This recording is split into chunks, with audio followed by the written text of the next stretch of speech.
Hello friends, कैसे हैं आप सब। आशा करता हूँ आप सब अच्छे होंगे। तो BSc first year zoology first semester cytology के एमसीक्यू प्रैक्टिस कर रहे थे हम लोग। सीरीज चल रही है एक, तो लगभग 8 लेक्चर इससे पहले एमसीक्यू के अपलोड हो चुके हैं। और आज हम आगे न्यूक्लिक एसिड चैप्टर के एमसीक्यू डिस्कस करेंगे। इसमें क्वेश्चन है अगला, the eukaryotic genome differs from the prokaryotic genome because. जो यूकैरियोटिक जीनोम होता है और प्रोकैरियोटिक जीनोम, इसमें क्या डिफरेंस होता है, अंतर क्या होता है। तो जो यूकैरियोट्स होते हैं उनके सेल के अंदर डीएनए सर्कुलर होता है और सिंगल स्टैंड का बना होता है। कैसा होता है? Single standard. तो इसका राइट आंसर ऑप्शन डी हो जाएगा। The DNA is circular and single standard in prokaryotes. Prokaryote में डीएनए एकल सूत्री गोलाकार होता है। और जो यूकैरियोट्स होते हैं, यूकैरियोट्स के अंदर डबल स्टैंडर्ड डीएनए होता है और स्ट्रेट होता है। उसमें डबल स्टैंड होते हैं और सर्कुलर नहीं होता है और न्यूक्लियस के अंदर प्रेजेंट होता है। इस तरह से देख लीजिए हम लोग।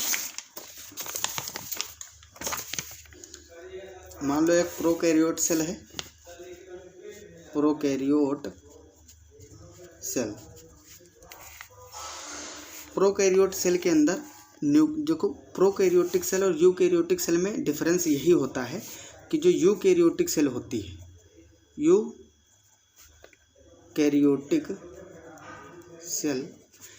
यूकैरियोटिक सेल के अंदर न्यूक्लियस होता है, लेकिन प्रोकैरियोटिक में न्यूक्लियस एब्सेंट होता है। तो इसमें जेनेटिक मटेरियल ऐसे ही पड़ा होता है और ये एक सिंगल बाहर सर्कुलर डीएनए पड़ा होता है। प्रोकैरियोट सेल में single standard circular DNA, single standard circular DNA ये प्रोकैरियोट में होता है। और यूकैरियोटिक सेल जो होती है इसके न्यूक्लियस में, ये क्या है? न्यूक्लियस है। न्यूक्लियस केंद्रक, इसके अंदर ऐसे ही डबल स्टैंडर्ड डीएनए पड़ा होता है। तो यही डिफरेंस होता है प्रोकैरियोटिक और यूकैरियोटिक डीएनए में। अगला क्वेश्चन है question number 55। The double helix model of Watson and Crick is known as. जो वाटसन और क्रिक ने डीएनए का डबल हेलिक्स मॉडल दिया था वो किस प्रकार का था? डीएनए 1 दर्जन होते हैं, 12 प्रकार के डीएनए पाए जाते हैं। तो जो बी टाइप होता है डीएनए, उसी पे शोध किया था वाटसन और क्रिक ने। तो इन्होंने डबल हेलिक्स मॉडल जो दिया था डीएनए का, वो बी डीएनए था। इसका ऑप्शन बी करेक्ट हो जाएगा। अगला क्वेश्चन है 56। DNA is acidic due to. ये एसिडिक क्यों होता है, अम्लीय क्यों होता है? तो इसमें फास्फोरिक अम्ल के कारण, क्योंकि फास्फेट ग्रुप होता है। और फास्फेट ग्रुप अगर देखा जाए, फास्फोरिक अम्ल होता है H3PO4। अब इसको अगर वाटर में डिजोल्व किया जाए, जल में घोला जाए, तो 3H+ आयन देता है और PO4 3-। तो जो H+ आयन देते हैं वो अम्ल होते हैं, एसिड। तो इसका एसिडिक नेचर होता है। PO4 जो फास्फेट ग्रुप है, ये कहाँ प्रेजेंट होता है? ये प्रेजेंट होता है डीएनए में, क्योंकि डीएनए किससे मिलकर बना होता है? डीएनए अगर देखा जाए तो BSP, ये ट्रिक है, याद रख लो। मतलब बेस और शुगर और फॉस्फेट।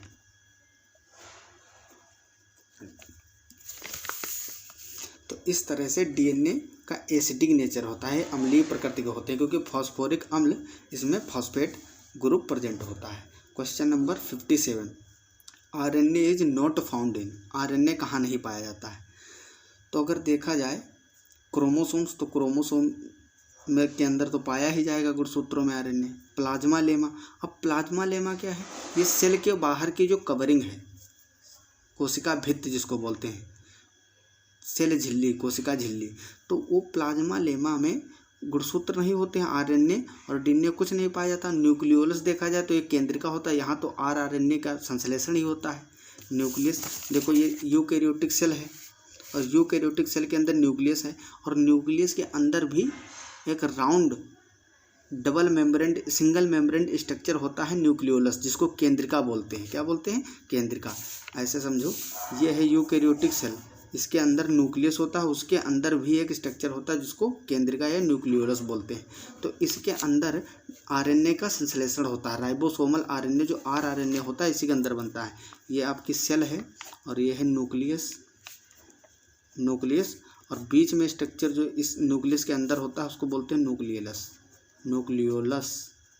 इसके अंदर आरएनए का संश्लेषण होता है, संश्लेषण होता है।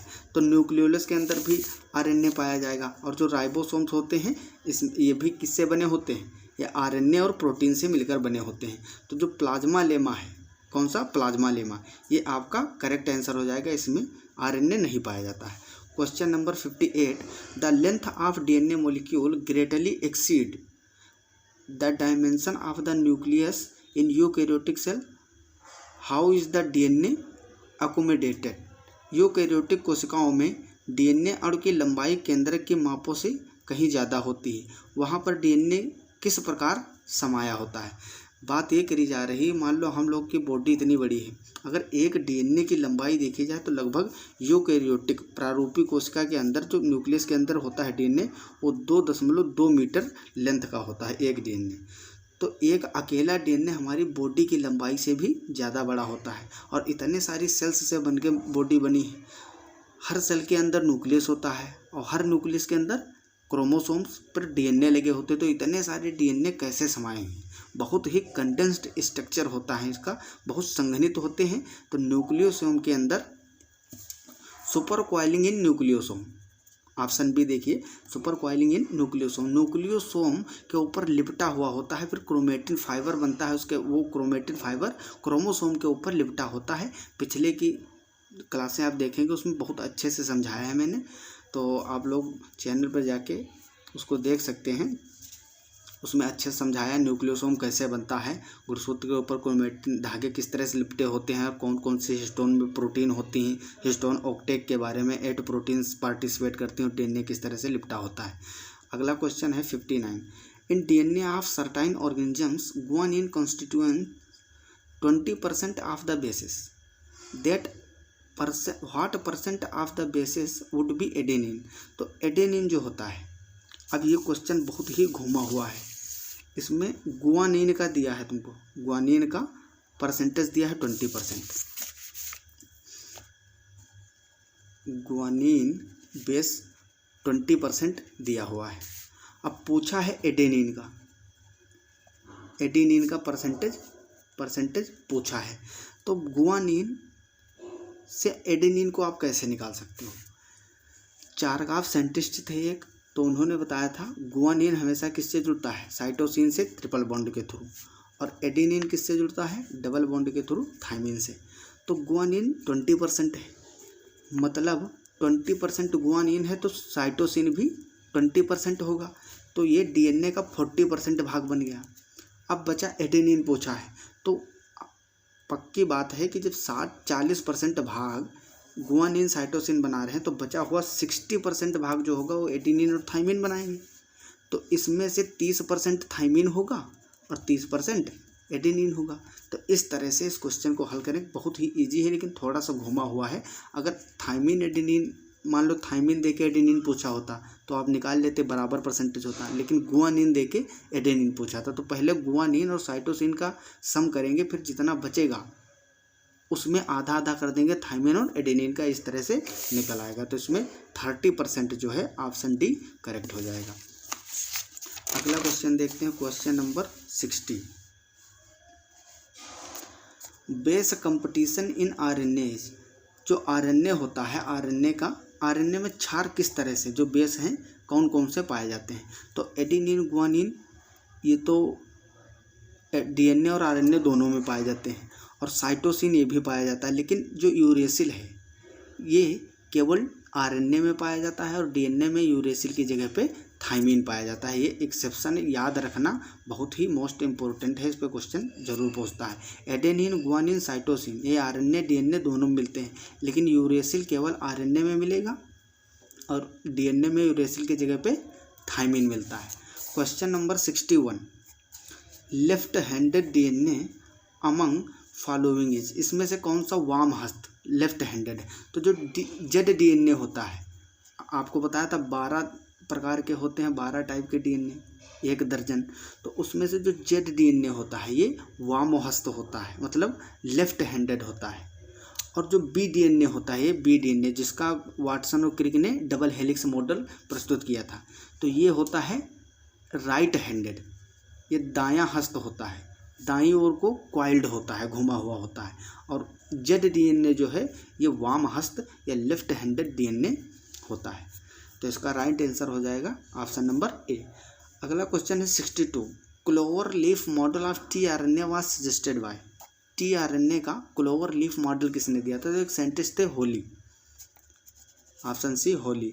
होली साइंटिस्ट ने टीआरएनए की स्ट्रक्चर के बारे में बताया था, और ये जो था क्लोवर लीफ की जैसे संरचना बताई थी कुछ, क्योंकि टीआरएनए ट्रांसफर आरएनए जो अमाइनो एसिड्स को, प्रोटीन की जब सिंथेसिस होती है तो उसमें अमाइनो एसिड को साइटोप्लाज्म से पकड़ पकड़ के लेके आते हैं राइबोसोम के पास टीआरएनए, इसीलिए उनको कहते हैं ट्रांसफर आरएनए, क्योंकि अमाइनो एसिड को साइटोप्लाज्म से कहाँ लेके जाते हैं? राइबोसोम के पास ट्रांसफ़र करते हैं। तो इस तरह से कुछ क्लोवर लीफ की जैसी इनकी संरचना होती है ऐसे। तो ये जो है साइंटिस्ट थे एक होली, उन्होंने बताया था टीआरएनए का क्लोवर लीफ मॉडल। अगला क्वेश्चन है 63, width of DNA molecule is. DNA अणु की मोटाई कितनी होती है? तो ये 20 एंगस्ट्रॉम होती है। आप लोगों को पता ही होगा, हाई स्कूल इंटर पढ़ते आ रहे हो, जैसे कि डीएनए का अगर देखा जाए साइज वगैरह, तो इस तरह से कुछ हमारा डीएनए होता है। तो इसकी जो मोटाई होती है ये होती है 20 एंगस्ट्रॉम। कितनी होती है? 20 एंगस्ट्रॉम। और एक कॉइल में जो एक हेलिक्स होता है, एक हेलिकल में क्या होते हैं? 10 बेस पेयर प्रेजेंट होते हैं, 1 2 3 4 5 6 7 8 9 10। और ये जो एक कॉइल होती है, एक हेलिकल, इसकी लेंथ 34 एंगस्ट्रॉम होती है। तो इस तरह से अगर 2 बेस पेयर के बीच का देखा जाए तो 3.4 एंगस्ट्रॉम डिस्टेंस होती है। डिस्टेंस और इसकी विड्थ और लेंथ काफ़ी पूछा जाता है एग्जाम में, तो बहुत इंपॉर्टेंट है। इसकी जो पूरी एक हेलिकल की पूछ सकता है कितना होता है, तो 34 एंगस्ट्रॉम, और 2 बेस पेयर के बीच में 3.4 एंगस्ट्रॉम, और इसकी जो विड्थ मोटाई होती है डीएनए की वो 20 एंगस्ट्रॉम होती है। ये सब किसके बारे, कौन से डीएनए की बात की जा रही है? बी डीएनए, क्योंकि बी डीएनए का ही डबल हेलिक्स मॉडल वाटसन और क्रिक ने दिया था, तो इसी पे पूछता है। बाकी जेड डीएनए है, सी डीएनए है, इनका अलग अलग होता है। आप जो बात कर रहे हैं ये कौन सा है? बी डीएनए की बात की जा रही है। 34 एंगस्ट्रॉम एक हेलिकल की लेंथ, और 3.4 एंगस्ट्रॉम 2 बेस पेयर के बीच की डिस्टेंस, और इसकी विड्थ जो मोटाई होती है 20 एंगस्ट्रॉम होती है। अगला क्वेश्चन है question number 64, Z DNA and B DNA differs in. तो ये जो संरूपण होता है इनका कन्फॉर्मेशन उसमें चेंज होता है। कन्फॉर्मेशन एक केमिस्ट्री का टर्म है, केमिस्ट्री में अच्छे समझाएंगे, ऑर्गेनिक केमिस्ट्री में, लेकिन यहाँ थोड़ा बताते हैं। कन्फॉर्मेशन होता है मतलब संरूपण। जो जेड डीएनए होता है ये वाम हस्त घुमा होता है, लेफ्ट हैंडेड, अभी बात किए थे इस पर। और बी डीएनए ये राइट हैंडेड होता है, दक्षिण हस्त घुमा हुआ होता है इसका हेलिक्स। तो इन्हीं के कन्फॉर्मेशन संरूपणों में डिफरेंस होता है। Question number 65, the unequivocal proof of DNA as the genetic material came from the studies on a। DNA का आनुवंशिक पदार्थ होने का सुस्पष्ट प्रमाण किस अध्ययनों के सामने आया था? तो जो पहले स्टार्टिंग में बात की जाए, जब डीएनए आरएनए में बहुत ज़्यादा मतभेद था कि डीएनए आनुवंशिक पदार्थ है, जेनेटिक मटेरियल है या आरएनए है, तो बहुत सारे एक्सपेरिमेंट हुए। उससे लास्ट में एक साइंटिस्ट थे 2, हार्से और चेज, हार्से तथा चेज। हार्से और चेज ये 2 साइंटिस्ट थे जिन्होंने बैक्टीरियोफाज, जिसको बैक्टीरिया का वायरस कहते हैं, बैक्टीरियल वायरस, क्या बैक्टीरियल वायरस पे बहुत सारे एक्सपेरिमेंट किए हार्से और चेज ने।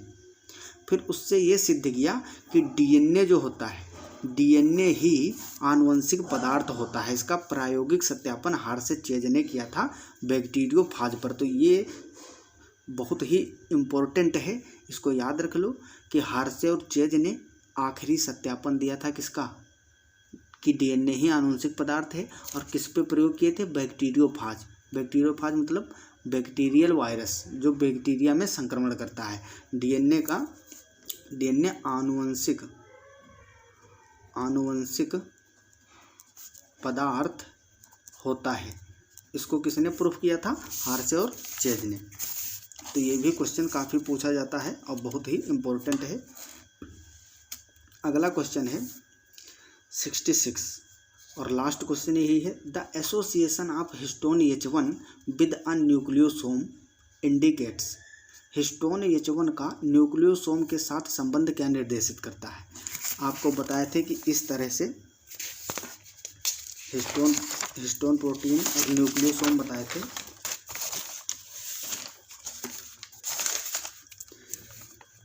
ये होता है हिस्टोन प्रोटीन और इस पे आपका डीएनए इस तरह से कॉइल्ड होता है। तो ये ऑक्टेट जो होता है ये हिस्टोन है, क्या है, हिस्टोन। ये 8 प्रोटीनों से मिलकर बना होता है, 7 प्रोटीन से। और लास्ट प्रोटीन जो होता है यहाँ पे होता है H1, इसको बोलते हैं H1 protein. H3 H2A H2B इस प्रकार की हिस्टोन प्रोटीन होती हैं, 8 प्रकार की, जिससे न्यूक्लियोसोम की संरचना होती।